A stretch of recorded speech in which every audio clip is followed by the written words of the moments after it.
السلام علیکم ورحمۃ اللہ وبرکاتہ۔ دنیا و آخرت کی سب سے بڑی دولت اور نعمت یہ ایمان ہے۔ اسی میں اللہ رب العالمین نے کامیابی اور آخرت میں نجات رکھی ہے۔ اللہ نے قرآن پاک میں فرمایا وَمَن يَتَّبِعْ غَيْرَ الْإِسْلَامِ دِينًا فَلَن يُقْبَلَ مِنْهُ، اگر اسلام کے علاوہ کوئی بھی دین یا مذہب تم اختیار کرو گے یا اس کا اتباع کرو گے، اس کے ماننے والے ہو جاؤ گے، تو اللہ رب العالمین اسے آخرت میں ہرگز قبول نہیں کریں گے۔ اور آگے فرمایا کہ اگر کوئی اسلام کے علاوہ پر اس کی موت ہو، اس کی وفات ہو جائے، تو اللہ نے فرمایا فَلَن يُقْبَلَ مِنْ أَحَدِهِمْ مِلْءُ الْأَرْضِ ذَهَبٌ وَلَوِ افْتَدَىٰ بِهِ، کہ زمین بھر سونا بھی اگر وہ اپنی جان چھڑانے کے لیے اللہ رب العالمین کو دیں، حالانکہ اس کی کوئی حیثیت بھی نہیں ہے، تو اللہ نے فرمایا کہ فَلَن يُقْبَلَ مِنْ أَحَدِهِمْ مِلْءُ الْأَرْضِ ذَهَبًا وَلَوِ افْتَدَىٰ بِهِ، ہرگز ان سے زمین بھر سونا بھی قبول نہیں کیا جائے گا۔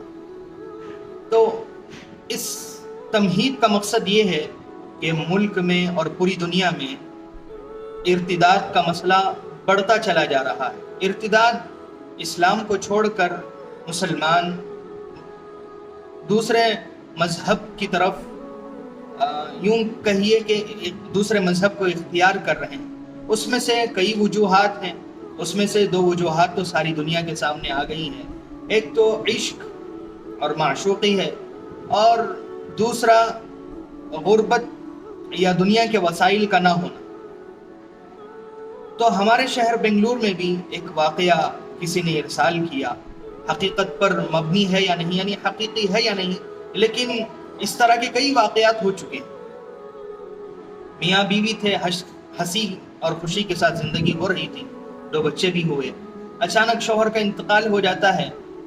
اب بیوہ کرے تو کیا کرے، خاندان والے بھی ساتھ نہیں دیتے۔ اگر یوں سمجھیں کہ 20 افراد بھی ماہانہ یا 30 افراد بھی ماہانہ 500 بھی دے دیں تو آرام سے اس بیوہ کا گھر چل سکتا ہے، کوئی نہ کوئی ایک ذمہ داری لے لے تو اس بیوہ کا گھر آرام سے چل سکتا ہے۔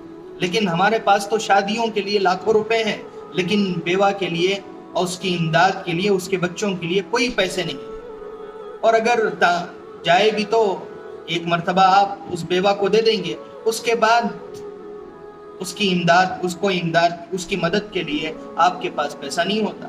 اپنے بچوں کے لیے، ان کی خواہشات پوری کرنے کے لیے ہمارے پاس پیسہ ہے، لیکن اس بیوہ کے لیے، ایک بیوہ کے لیے پورے خاندان والے مدد نہیں کرتے۔ اب وہ بیچاری گھر گھر جا کر برتن دھوتی ہے، اس سے پیسہ کماتی ہے، اور اس سے تو پورا نہیں ہوتا۔ 10 گھر بھی اگر جائیں، اگر ایک گھر سے 2000 بھی ملے تو 10,000 روپے تقریباً بنتے ہیں۔ آج لوگوں کے سگریٹ اور پان کے لیے 10,000 روپے چاہیے، تو گزارا نہیں چل سکا، تو ایک عیسائی کے گھر وہ بیوہ عورت گئی اور وہاں کام کرنے لگی۔ تو اس عیسائی نے پوچھا کہ آپ کے شوہر نہیں ہیں؟ تو اس نے سارا قصہ سنایا۔ اس نے کہا کہ آپ کے خاندان والے مدد نہیں کرتے؟ تو اس نے کہا کہ خاندان والے کہاں مدد کرتے ہیں، خاندان والے تو تانے دینے کے لیے کافی ہیں، وہ کون سی مدد کریں گے؟ تو اس نے کہا کہ میرے گھر میں ایک کمرہ ہے، تم وہاں رہ جانا، اور میں اپنے مذہب پر تمہیں لانے کے لیے کوئی زبردستی نہیں کروں گا۔ لیکن انسان ہے، اگر جانور بھی اس کے ساتھ اخلاق سے پیش آئے تو اس کا دیوانہ ہو جاتا ہے۔ تو متاثر ہو گئی۔ آج اس کا ایک بیٹا بنگلور کی ایک چرچ کا پادری، یعنی پرائسٹ ہے، یعنی جسے ہم کہتے ہیں پاپ یا فادر کہتے ہیں، اس کا بیٹا۔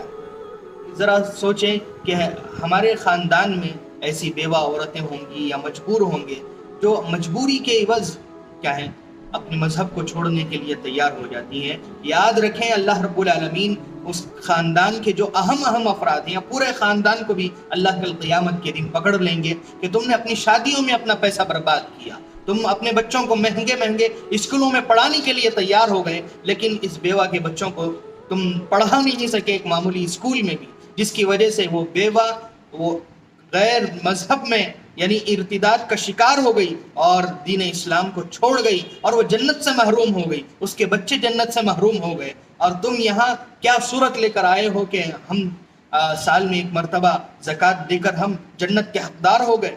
اللہ تعالیٰ اگر یہ سوال کریں گے تو ہم کیا جواب دیں گے؟ ہم رسول اللہ صلی اللہ علیہ وسلم کو کیا منہ دکھائیں گے؟ ذرا اندازہ کریں۔ تو میری آپ سے گزارش ہے کہ اپنے خاندان میں، خصوصاً آس پاس میں بھی جو آپ کے پڑوسی ہیں وہ بھی اگر اس کے حقدار ہیں تو ان کو زکوٰۃ پہنچائیں۔